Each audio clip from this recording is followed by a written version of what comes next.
BBI, reggae. This is the BBI week. This is the reggae week. And therefore we must talk BBI. We must do a reggae jig. First is the BBI report a good document? There are mixed reactions. What do I think myself? I've always stated that the BBI is a good idea. I've always stated the handshake was a good thing for this country.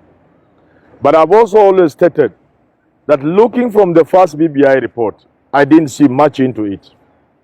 But I told Kenyans immediately that first report came last year in November, that there will be another report coming, that was not even the report. Someone said, in some studio I was.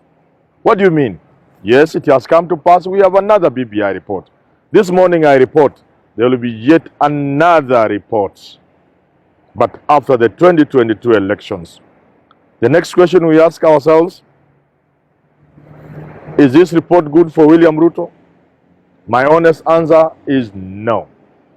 What Ruto had hoped would be now this time round the position of a powerful prime minister, so that they could begin to say that this BBI thing is intent on making President Uhuru Kenyatta a prime minister in 2022.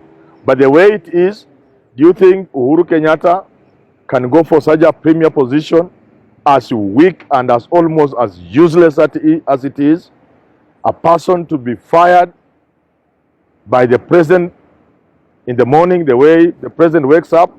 I very much doubt so. So they cannot use it to fight BBI, because they wanted to fight BBI. They wanted Raila and Uhuru to lose in the referendum, and that will give them the momentum as they head into 2022. So this report has not been good to William Ruto.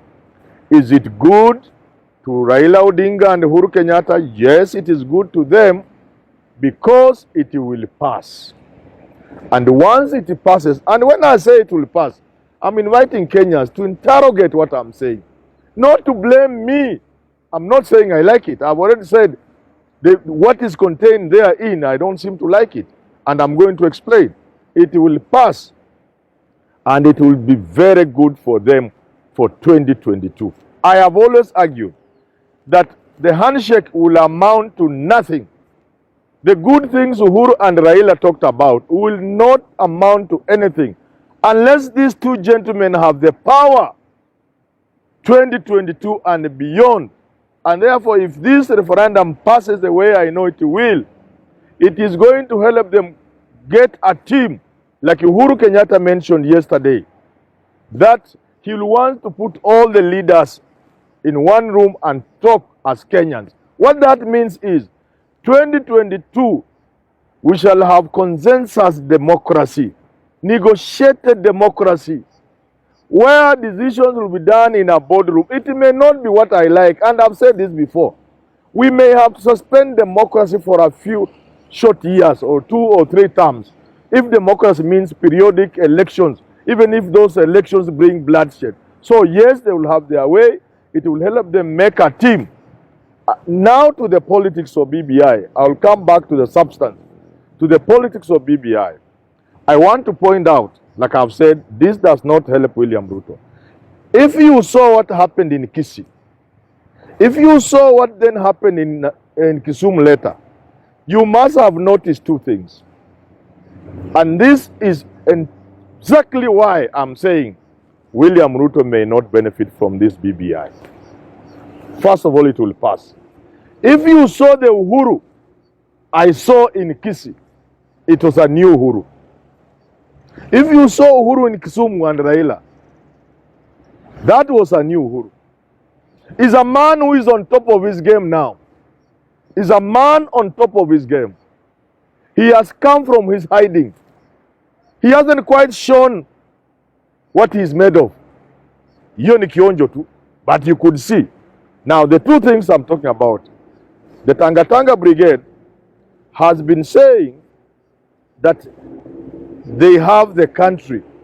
They have even been saying that if you go to Kisumu, to Nyanza, people are beginning to doubt Raila. Did that come out when Kisumu hosted Uhuru and Raila? The answer is no. And the two things are this. One, that they were becoming the master of the masses in terms of the crowd they were attracting. What did you see in Kisumu? And I want to add, for the sake of those who think that Uhuru and Raila were weak, when it comes to crowds, what you saw in Kisumu may be just a tip of the iceberg. I suspect after Bomas, these two brothers could head to Mombasa, Tononoka, and have a crowd like you've never seen before, organized by Kingi and the 001 Joe. It'll be a crowd you've never seen before. And then they will come to Uhuru Park, my friend. And after Uhuru Park, because they will not only shake the capital city, the crowd in Uhuru Park will shake the entire country. After that happens, I'm not working for them, I don't talk for them, but if they did that, after that happens, you can be sure the Mount Kenya region will be ready for them. They would even have a rally in Kiambu that will make Ishunga run out of town. That is what the message you are getting from Kisii to Kisumu, Bomas, and thereafter. Second thing, the Tangatanga Brigade have been using the idea of giving. Peana kwa wanyonge, kawilbaro kamoja pale, kokoteni mbili pale, tanki ya kuosha maji, vijana boda boda pokea kidogo. I want to go back to the 1970s, especially the late 1970s and most of the 1980s. The idea of development conscious leaders came from then. That's the genesis, where people were beginning to give in harambes.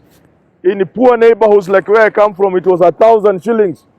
The person who gave most during harambes is the person who then became the MP. That is what the Tangatanga have reintroduced. It worked so high, so much. The best example will be Mbiri, I think is now Kiaru, where Dr. Gekonyo Kiano with his wife, late Jane, had done wonders in Mbiri constituency. The first constituency where women were not carrying water on their backs.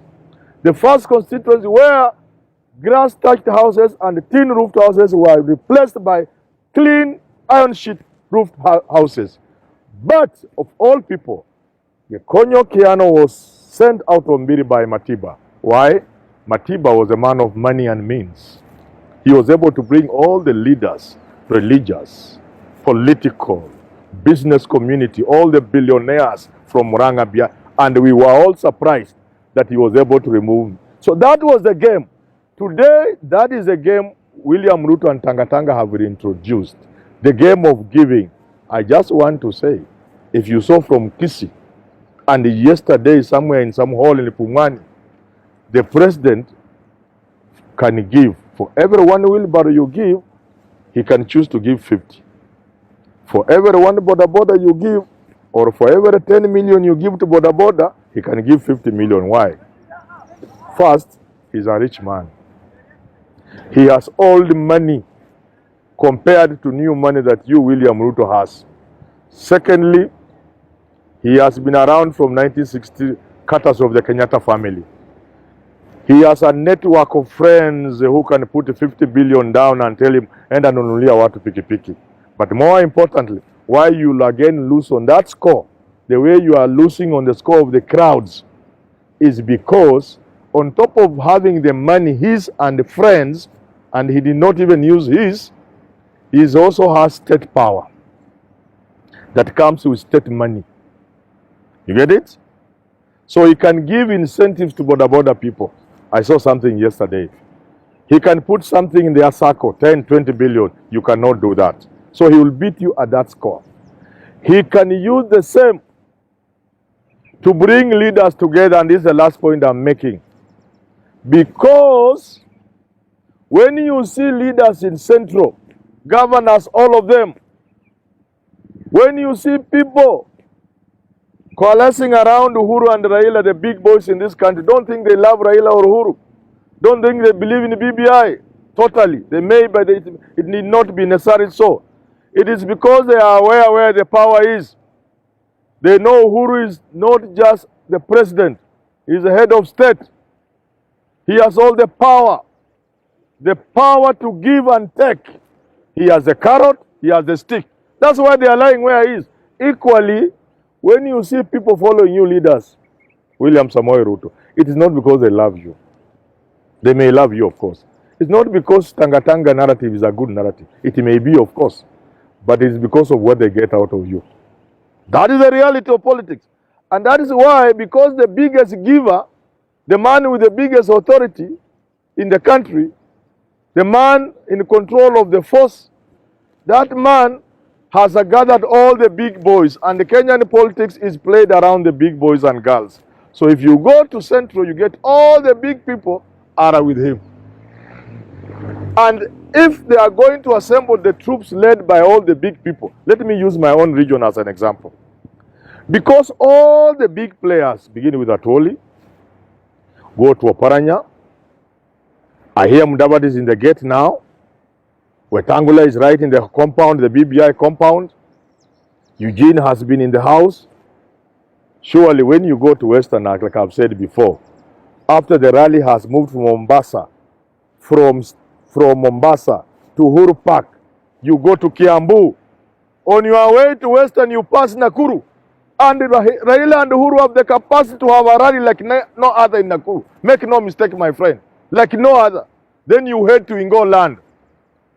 And you have all those big boys of Paranya, Tuoli, Mudavadi, Wetangula, Eugene, all those big boys and all the governors there. All the 5 governors, including the Trans Nzoia governor. All of them moving into Bukhungu Stadium. My friend, where will you find Boni Khalwale? He will be under the bed. Where will you find Washali? He likes hiding in the bush. He will be in the bush. That is the kind of thing I'm saying. So when I look at that trajectory, I see this BBI thing. First, will go through with an overwhelming majority. Secondly, because of that momentum of winning the referendum, I see 2022 is an open secret. Uhuru Kenyatta and Raila Odinga will pick this thing in the morning. As Atoli will always say it, by 10 o'clock, whoever Uhuru and Raila would have